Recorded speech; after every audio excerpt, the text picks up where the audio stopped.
Olá para todos vocês, produtores e produtoras rurais, colaborador do Mundo Agro. Sejam muito bem-vindos aqui ao podcast Agrotalk. Hoje vamos falar para vocês sobre a previsão do tempo para maio. Como será que fica em relação à chuva e à temperatura o mês de maio para vocês que estão com as culturas em campo em pleno desenvolvimento?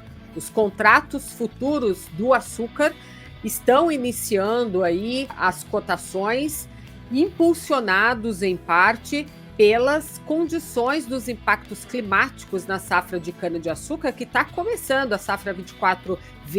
Então, muitos produtores estão de olho nas informações climáticas para observar aí como vai ser a tendência dessa safra de açúcar, dessa safra de cana-de-açúcar, nas principais regiões produtoras. Será que o clima vai ficar bastante seco nesse mês de maio? É o que nós vamos ver aqui hoje. Quero lembrar você também, produtor e produtora rural, que não perca as informações, as notícias do agro atualizadas para a sua região no site agroclima.climatempo.com.br. Lá você encontra notícias sobre a previsão do tempo para a sua região e também o desenvolvimento das culturas e o impacto do clima na safra 24-25, que está começando, e também no desenvolvimento do milho, que também está no campo. Quero também lembrar você que a Climatempo vai realizar no dia 25 de julho o Encontro Nacional aplicado às mudanças climáticas. Será realizado em São José dos Campos, dentro do Parque Tecnológico de Inovação. Lá no site agroclima.climatempo.com.br você confere também o link de acesso a esse evento. Faça a sua inscrição, já estamos com as inscrições abertas, esperando você para participar com a gente desse grandioso evento. Então, quero chamar aqui agora para bater esse papo com a gente, de volta aqui ao podcast Agrotalk, o meteorologista Vinícius Lucirrio. Vinícius, seja bem-vindo. Oi, Angela, tudo bem? Tudo jóia, Vinícius. Olha, é sempre bom ter você de volta aqui com a gente no podcast Agrotalk, mensalmente, né? Para a gente trazer as informações do clima para o próximo mês.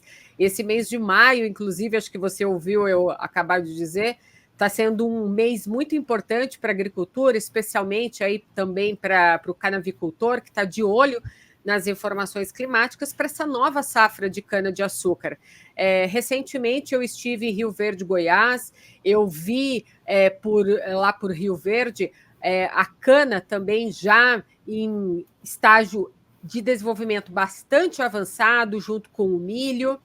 Eu sei que tem outras regiões pelo país também que vão iniciar, né, essa safra de cana-de-açúcar, mas a gente tem várias áreas que estão mais antigas, né? Essas áreas de cana são mais antigas. A preocupação é a mesma, ou seja, umidade muito elevada, temperatura também muito elevada, que pode desencadear aí algumas doenças nas áreas de cana, e o produtor rural precisa realizar um manejo, um trato cultural diferenciado diante dos impactos do clima. Eu queria saber de você o seguinte, já vou começar esse bate-papo aqui subindo a temperatura, porque o mês de maio pode começar com uma onda de calor sobre o país? Pode, Angela. Inclusive, né, uma situação tanto atípica, né? Porque em maio a gente já começa a observar sobre áreas do centro-sul do Brasil uma queda gradual de temperatura, aquelas noites mais frias, tardes mais amenas, mas dessa vez a gente vai começar o mês de maio aí com temperaturas muito altas, né? Temperaturas 5 até 10 graus acima da média em alguns pontos, o que é bastante expressivo. Isso pode gerar temperaturas aí da ordem de 34, 35 graus, em áreas onde a temperatura média dessa época gira em torno de 26 a 28 graus, né? Então, assim, é bastante expressivo realmente.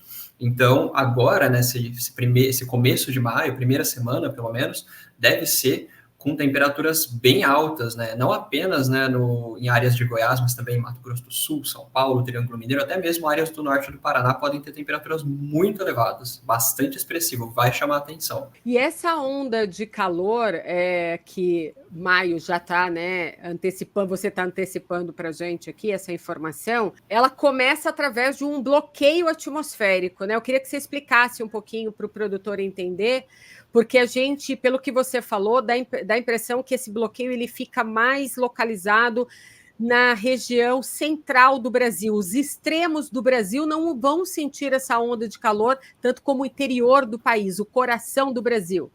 Exatamente. Aí, no caso, Ângela, né, nós temos, durante o mês de abril, inclusive, e maio, né, a intensificação de uma massa de ar seco sobre áreas do Brasil Central. Isso é algo que a gente costuma observar. É isso que traz realmente essas condições de tempo mais seco, a redução das chuvas, o aumento da amplitude térmica, queda nos índices de umidade relativa do ar. Mas até o momento a gente não teve uma massa de ar frio intensa o suficiente para trazer uma quebra, né, de padrão dessa quentura que a gente vem observando desde o verão, essa virada de chave, né, para condições típicas de outono e inverno, como a gente costuma normalmente observar na segunda quinzena de abril, né? Segunda quinzena de abril, normalmente nós já temos condições um pouco mais amenas, mas dessa vez o ar quente ele continua dominando sobre boa parte do país, e aí a gente tem a manutenção dessa massa de ar seco proporcionada por um sistema de alta pressão, que é uma circulação de ventos no sentido anti-horário, lá na média atmosfera, então entre 5 e 6 quilômetros de altitude, e isso faz com que haja o impedimento, né, da formação de nuvens carregadas numa ampla área. Então, isso realmente mantém as temperaturas altas e sem uma massa de ar frio muito intensa avançando nessas áreas para romper, né, esse padrão de tempo quente e seco, esse ar ele vai aquecendo dia após dia, já que existe uma tendência à compressão, né? Porque nessas regiões onde tem o domínio dessa alta pressão, veja só, o bloqueio ele se caracteriza quando essa alta pressão ela fica estacionada ou semi-estacionária sobre uma região por vários dias na sequência, tá? E quando isso acontece, né, dessa alta pressão ficar parada numa região por muito tempo, há uma tendência à compressão de ar. Então, essa compressão gera aquecimento, e esse aquecimento ele vai se acumulando, né, entre aspas, ao longo dos dias. Isso vai fazendo as temperaturas se elevarem ou mesmo se manterem estáveis, mas num patamar bastante elevado. E é isso que a gente está observando agora, né? Ô Vinícius, esse tipo de bloqueio para um início de maio, assim, é comum isso acontecer? Você já viu isso em outros anos? Ou a gente pode dizer que isso está relacionado a um evento extremo climático? A gente pode levar isso para o assunto das mudanças climáticas? Bloqueios atmosféricos, no geral, eles são comuns aqui no centro-sul do Brasil durante o período de outono até a primavera, tá? Mas o que está chamando a atenção neste caso é o ar muito aquecido que está junto, né, na região da atuação desse bloqueio atmosférico. Então, assim, é normal termos bloqueio, mas o que não é normal é a intensidade do ar quente que a gente está observando agora. Então, considerando o histórico, né, e esse ar quente todo, essa onda de calor, pode gerar alguns recordes mensais de calor, e eu falo recordes históricos, tá? Temperaturas nunca antes observadas no mês de maio em algumas regiões. Então, a gente está, sim, diante de um evento extremo. E não podemos ainda falar se esse realmente vai ser o padrão daqui para frente, mas com o planeta aquecendo, é natural que esses eventos acabem se tornando mais comuns, né, nos anos seguintes. Então, a gente deve observar essas massas de ar quente, essas temperaturas muito acima da média, muito fora do padrão, de uma forma mais frequente ao longo dos próximos anos. O que antes acontecia a cada 20, 30 anos, passa a acontecer a cada 5, 10 anos, ou até menos, né, com o passar dos anos e com o planeta em pleno aquecimento. Os nossos meteorologistas aqui na Climatempo, você, os seus colegas de trabalho também, os meus, né? Eu observo que vocês produzem relatórios climáticos futuros com essa previsão de clima mais estendida, futura, fazendo uma análise de como vai ser a questão de temperatura e chuva para essas regiões, porque eu fico imaginando o produtor rural que está lá no campo e ele já está pensando nessa nova safra, ele precisa ter um script lá na mão de comprar semente, comprar insumo, comprar fertilizante, defensivos agrícolas. Mas nenhuma safra é igual à outra. E o clima, ele pontua muito o que o produtor vai precisar tomar de decisão para saber qual semente comprar, resistente a alta temperatura ou não, a um fenômeno meteorológico, né? O El Niño, ou Laninha, tudo isso envolve ali a gestão de uma safra. Esses relatórios climáticos futuros, Vinícius, como que ele é feito? O que compreende esse relatório climático? Queria que você desse uma palhinha para a gente, só para a gente exemplificar aqui para o produtor rural, para que serve um relatório desse? Então, Angela, basicamente, né, na parte de previsão de longo prazo, ou mesmo clima futuro, no longo prazo a gente tem relatórios de clima, né, então apontando aí uma tendência da previsão climática para os próximos X meses, no caso pode ser 3, 6, 9, até 12 meses à frente. A gente faz uma tendência de como a temperatura e a precipitação, né, deve desviar de uma normalidade, até fazendo também uma comparação com o que ocorreu no ano anterior.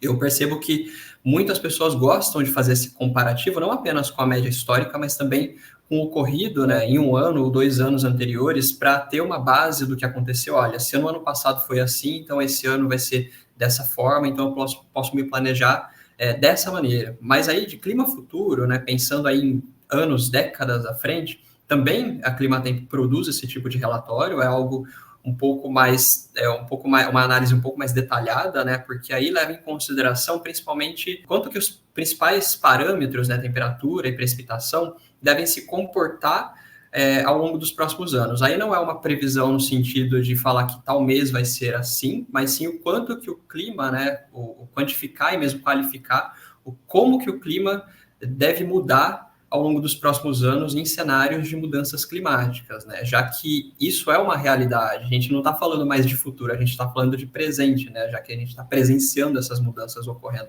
Então, a Climatempo fornece esse tipo de relatório, um estudo mais aprofundado e para uma dada região, então a gente aponta nessas tendências aí para as próximas décadas. Por exemplo, Vinícius, uma empresa lá na Zona Franca de Manaus, por exemplo, que produz a linha branca de refrigeradores, até também as empresas que fazem todo aquele transporte logístico de escoamento de grãos para os portos, lá em cima na Amazônia, que usam as hidrovias. Esse tipo de relatório também serviria para essas empresas tomarem uma decisão já à frente, tendo aí uma análise futura? Serviria porque a navegação dos rios depende muito, né, da temperatura e da chuva. Se a gente tem chuvas abaixo da média numa ampla área, e isso vai se tornar um padrão, ou seja, quer dizer que a navegabilidade dos rios prejudicada pode se tornar um problema crônico, mas aqui eu estou dando um exemplo, tá? Eu não estou olhando nenhum estudo, mas sim quanto que isso pode impactar e que tipo de situação a gente pode detalhar nesse tipo de relatório, né? Então, assim, com temperaturas acima da média, chuvas abaixo, né, reduzindo numa época, aumentando em outra, isso realmente pode mudar o comportamento até mesmo dos rios, né, de algumas regiões. Então, lá para a Amazônia seria algo bem aplicável, né, para vários negócios da região. E até mesmo para os produtores hoje que pensam em adquirir novas terras, comprar terras, isso seria também uma forma, essa análise, esse relatório seria de grande ajuda para ele entender como que é o comportamento do clima daquela região que ele pretende comprar um terreno, por exemplo. Porque eu imagino, se eu vou fazer um estudo para comprar uma terra, mas se aquela terra, daqui a alguns anos, ela não for tão agricultável como eu imagino hoje, então eu acabo indo buscar outras oportunidades, né? Isso aí também é um exemplo. Sim, é um exemplo porque para muitas culturas, né, se usa até o conceito de soma térmica, temperatura basal, então isso é realmente importante para a instalação de muitas culturas em várias regiões.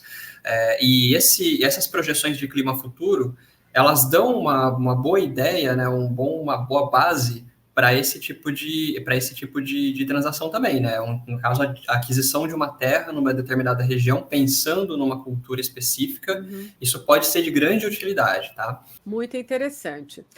Bem, como você mencionou aí a palavra chuva, eu já vou aqui entrar nessa questão de chuva aqui.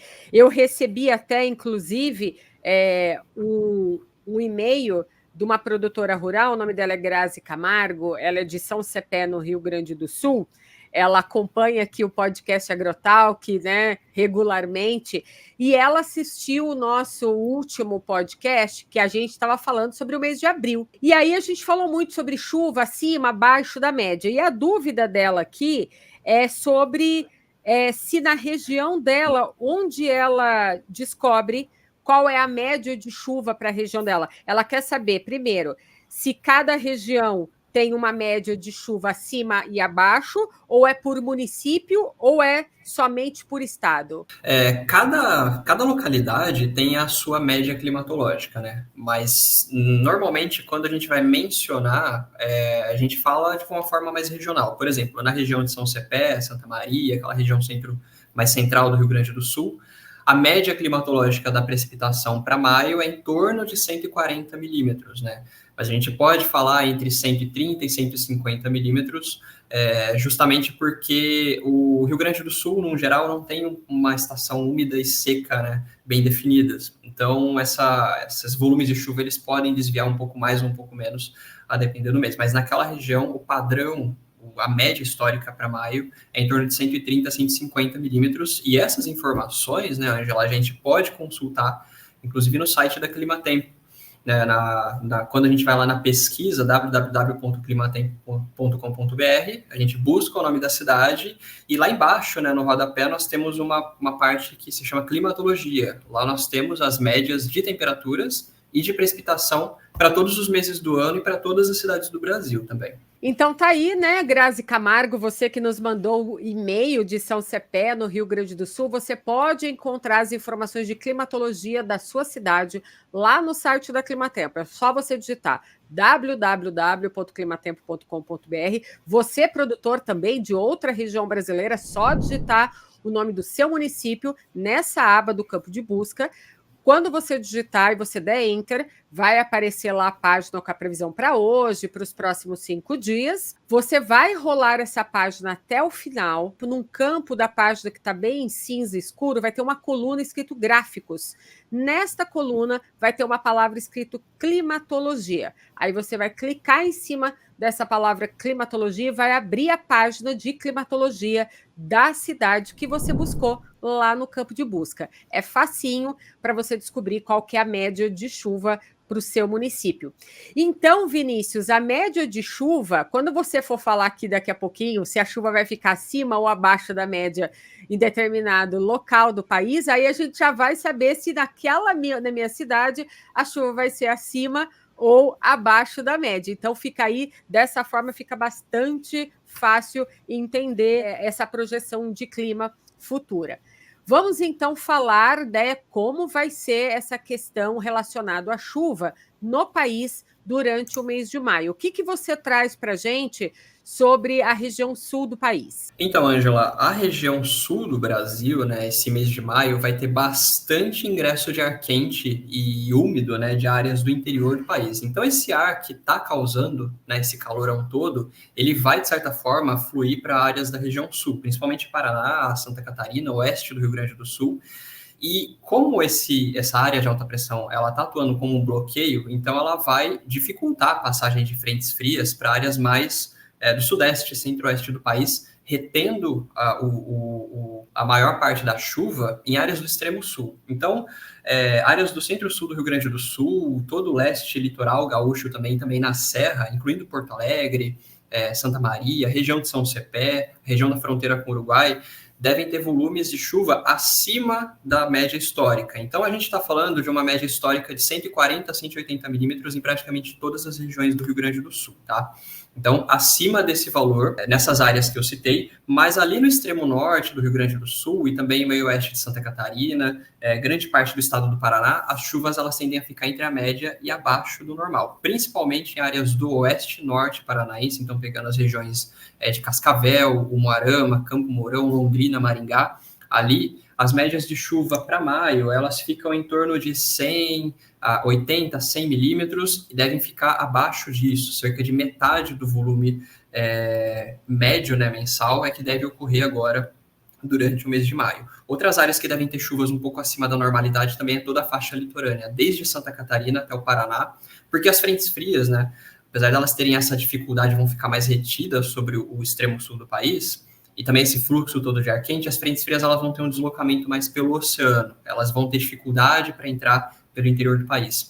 Então, em termos gerais, com relação à chuva, a região sul a gente espera isso. Menos chuva no norte da região e mais chuva no extremo sul. E já que você falou da região sul e de frentes frias, e frio, hein, para a região sul? Porque assim, a gente está em pleno outono e a gente só, até agora aqui, falamos só de calor, né? E esse frio? Esse frio chega quando para essa região sul? Ainda dá tempo do frio chegar em maio? Ou a gente vai falar disso somente lá na previsão do podcast de junho? Não, agora em maio deve ter frio, né? Principalmente áreas mais do extremo sul também, nessas áreas que a chuva deve ficar acima da média, onde o ar frio também vai atuar um pouco mais. Principalmente agora, nesse início de maio, né? Todo esse ar quente vai barrar a passagem de ar frio, né, para áreas mais do centro-norte do país, e o ar frio vai ficar barrado, né, nessas áreas. Então, áreas do centro-sul do Rio Grande do Sul devem ter algumas temperaturas um pouco menores agora, já na primeira quinzena, mas sempre alternando com períodos um pouco mais quentes. E na segunda quinzena, aí sim a gente pode ter entradas de ar frio um pouco mais intensas. Não há nenhuma massa de ar frio, nenhuma onda de frio muito forte ainda no horizonte, mas existe essa possibilidade, né, de queda acentuada de temperatura, inclusive com possibilidade de geadas, né, em regiões mais do extremo sul e também regiões serranas, né, entre o norte do Rio Grande do Sul e sul do Paraná, mas para o fim do mês essa chance é maior. Agora, se a gente pegar praticamente todo o interior de Santa Catarina, praticamente todo o Paraná, inclusive áreas do leste do estado, a tendência é que as temperaturas fiquem entre 1 e 3 graus acima da normalidade. Então, áreas do norte do Paraná, oeste paranaense, ainda vão ter temperaturas elevadas, pelo menos até o início da segunda quinzena. Ou seja, não estou vendo aí muito sinal dos gaúchos, dos catarinenses usando gorros, muitos cachecóis no mês de maio. Eu estou vendo mais uma tendência, de uma forma geral, das temperaturas estarem um pouquinho mais quentinhas ainda para esse mês. E isso tem que levar em consideração, porque as culturas estão em desenvolvimento no campo e as altas temperaturas afetam e impactam bastante o desenvolvimento de fases dessas culturas das lavouras. Então, essa informação é muito importante para o produtor rural tomar uma decisão até para manejo e trato cultural. Vinícius, aonde mais no país que tem previsão de chuva acima da média para o mês de maio? Ângela, outras regiões que têm previsão de chuva acima da média ficam entre o nordeste e o norte do país. Então, pegando toda a faixa leste da região nordeste, desde a região ali do Recôncavo Baiano até o Rio Grande do Norte, nessa época, né, em maio, maio é o mês de muita chuva nessas áreas, né? Então, principalmente ali entre Pernambuco e Rio Grande do Norte, a tendência é que os volumes de chuva fiquem acima da média, e são volumes que, na média, já são bastante elevados. A gente está falando ali de médias entre 200 e 300 milímetros para cidades como Recife, João Pessoa, Natal, Maceió, mas também Aracaju e Salvador tendem a ter chuvas acima da média, e mais para o interior do Rio Grande do Norte, centro-norte do Ceará, também chuvas acima da média. Então, toda a costa norte do país, pegando desde também o norte do Rio Grande do Norte até o estado do Pará e áreas do Amapá, a tendência é de chuvas acima da média agora no mês de maio, e também o norte do Amazonas e sul de Roraima. É uma região que tem importância agora a gente falar de chuva acima da média, porque é uma região que tem sofrido, né, com estiagem, né, com falta de chuva, isso desde o início do ano. Então, nessas áreas, vai ter um certo alívio agora, com chuvas ficando acima da normalidade. Tá. Antes da gente falar da região central do Brasil, eu queria pontuar aqui a região do Mato Piba, ali entre Maranhão, Tocantins, Piauí, oeste da Bahia, porque são áreas agricultáveis muito extensas. Nós temos ali lavouras de algodão que estão em desenvolvimento no campo, a gente também tem milho, tem cana. Para essas áreas, como que fica essa relação da chuva para o mês de maio? Então, Angela, agora em maio, a região do Mato Piba tem uma redução dos volumes de chuva, redução no volume e também na frequência. Então, agora passa a ter uma condição mais predominante de tempo seco. A região passa a ter muitos dias de tempo firme, com muito sol, poucas nuvens, maior variação de temperatura, né, entre as manhãs e tardes, e a chuva ela fica bem escassa, e essa escassez da chuva ela vai aumentando no decorrer do mês, já que no começo de maio ainda tem algumas pancadas de chuva que ocorrem ali pelo Maranhão, áreas do centro-norte do Piauí, também até algumas áreas do norte de Tocantins. Mas, né, conforme o mês avança, as condições de tempo seco vão predominar e as temperaturas tendem a ficar acima da média também nessas áreas. Então, Tocantins, áreas do oeste da Bahia, sul do Piauí, sul do Maranhão, a tendência é de chuvas ficando abaixo da média histórica. Nessa região onde fica acima da média, mesmo só no centro-norte do Maranhão e do Piauí, mas é uma época em que nessas áreas, né, principalmente mais para o litoral desses dois estados, ainda chove bastante. Mas áreas mais do interior do Maranhão, Piauí, oeste da Bahia e Tocantins é realmente chuvas abaixo da média agora para maio. Então, ar bem seco também. E a gente também pode estender essa análise de chuva abaixo da média para áreas centrais do país, como Mato Grosso do Sul, parte de Mato Grosso, Goiás e também algumas áreas do Sudeste?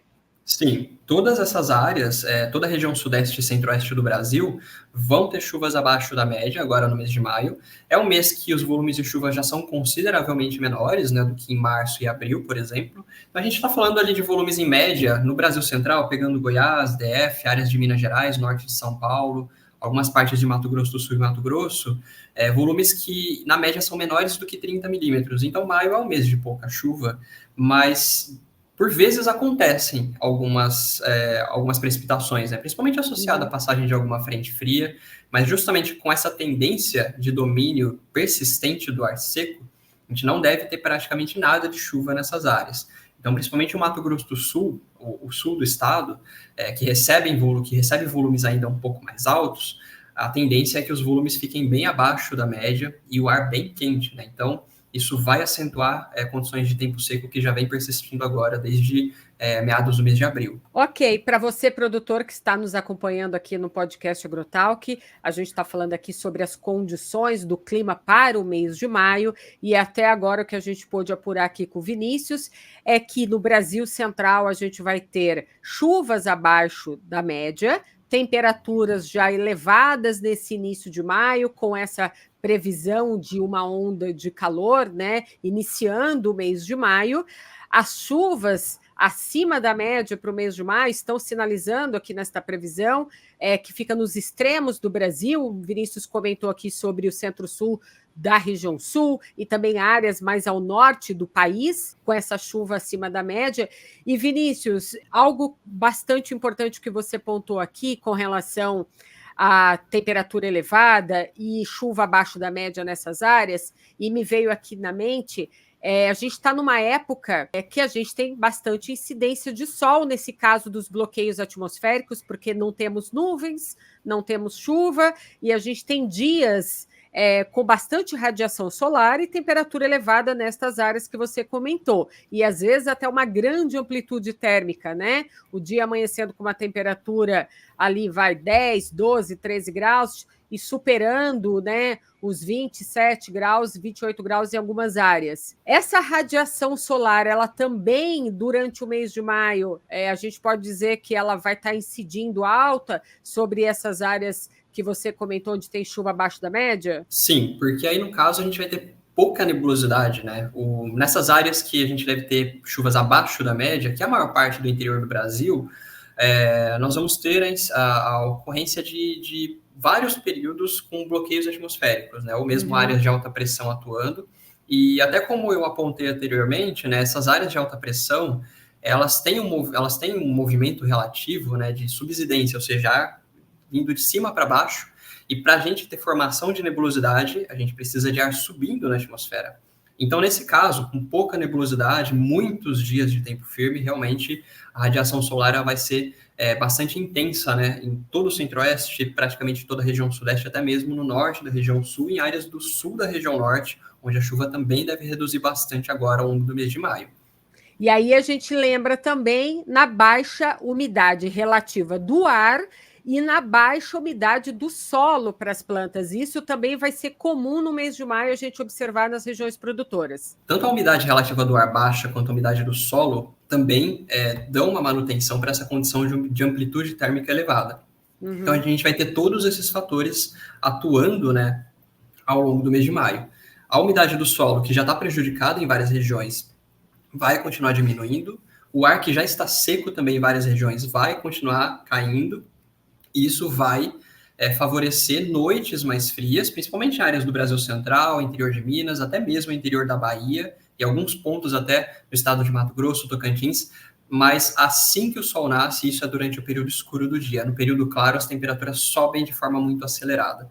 Então, é isso realmente que traz essa condição da variação muito forte da temperatura, né? Às vezes, amanhecendo com 10 graus, chegando a mais de 30 à tarde. Então, variações de mais de 20 graus em algumas áreas são possíveis. E outro dado muito importante que a gente precisa destacar aqui, nesse mês de maio, e com relação aí que você disse, né? É baixa umidade do solo, nós temos bastante radiação, pouca chuva no Brasil Central, e aí vem a preocupação com as queimadas. Isso pode potencializar, então, as queimadas nessas regiões, assim, Mato Grosso do Sul, Pantanal, áreas de Mato Grosso, que a gente sabe que é comum observar essas queimadas. Pode sim, inclusive é bem provável, né, que a gente tenha um número de focos de queimadas detectados até maior do que o que a gente observou nessa mesma época no ano passado. Para a gente ter aquelas queimadas que ocorrem, né, durante a segunda metade do período seco, nós precisamos ter uma continuidade desse tempo seco persistindo durante semanas, né? Já que a umidade do solo vai diminuindo, a umidade do ar, consequentemente, ela passa a diminuir também, isso reduz a saúde vegetal, mas isso é um processo construído, né, ao longo do tempo.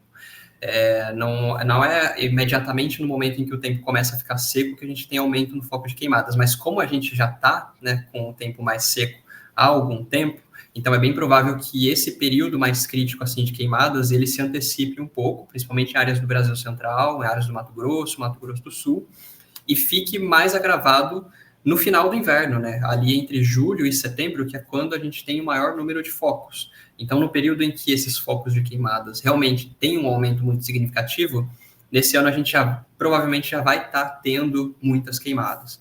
Isso é consequência desse tempo seco e também do calor. Esse é um alerta muito importante porque a produção de cana, né, fica muito ressentida dessas queimadas, numa área como essa tão grande. Então, é uma informação aqui importante de atenção, um ponto de atenção para o canavicultor que está nos ouvindo agora aqui no podcast Agrotalk.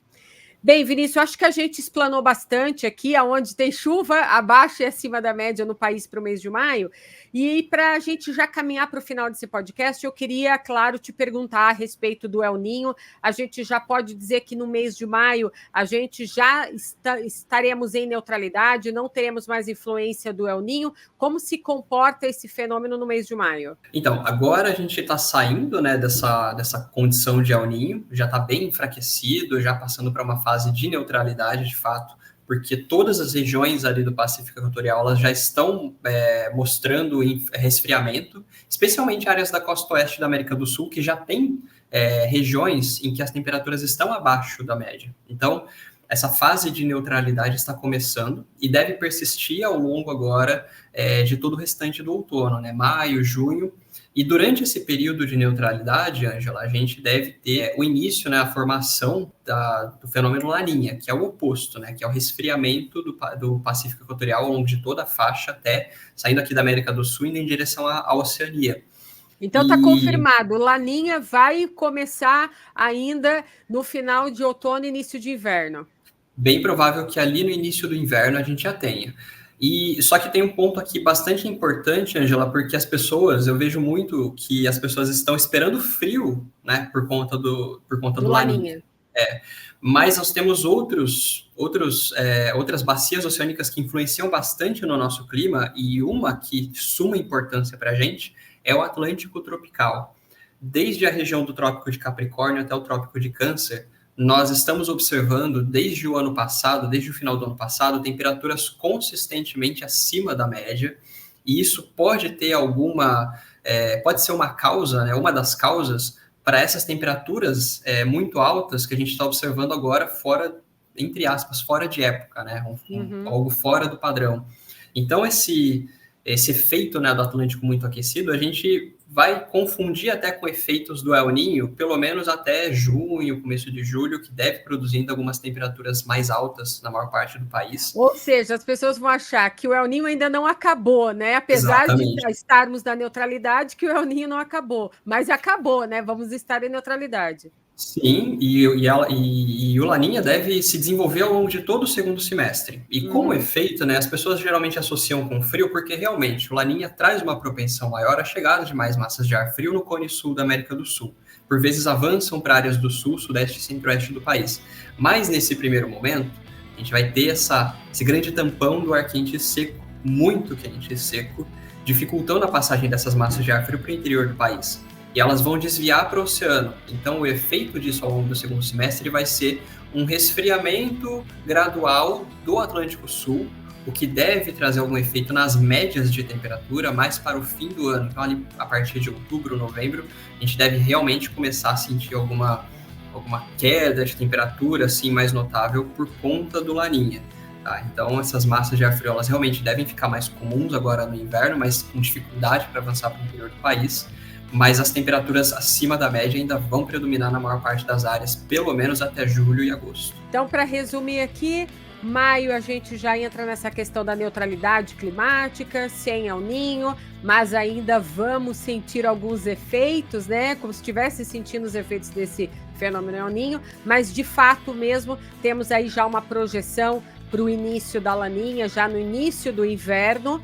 E aí, é claro, né, Vinícius, o Laninha começando, não é uma questão de virar a chave. Virou a chave, Laninha começou. Os efeitos do fenômeno Laninha vão ser sentidos lá mais para outubro, novembro, para esse produtor que está no campo, e aí ele vai ter que ter muita atenção, porque lá em outubro e novembro, ele já está preparando para semear a nova safra de soja, né? A safra 24-25. Então vai ser um momento bastante importante para o produtor, né, usar desse monitoramento climático, dessas informações, dos relatórios que a gente desempenha aqui, e é claro, ficar de olho mês a mês aqui nas nossas informações, no podcast Agrotalk, para poder se preparar para o início da safra de soja lá na frente, em outubro e novembro.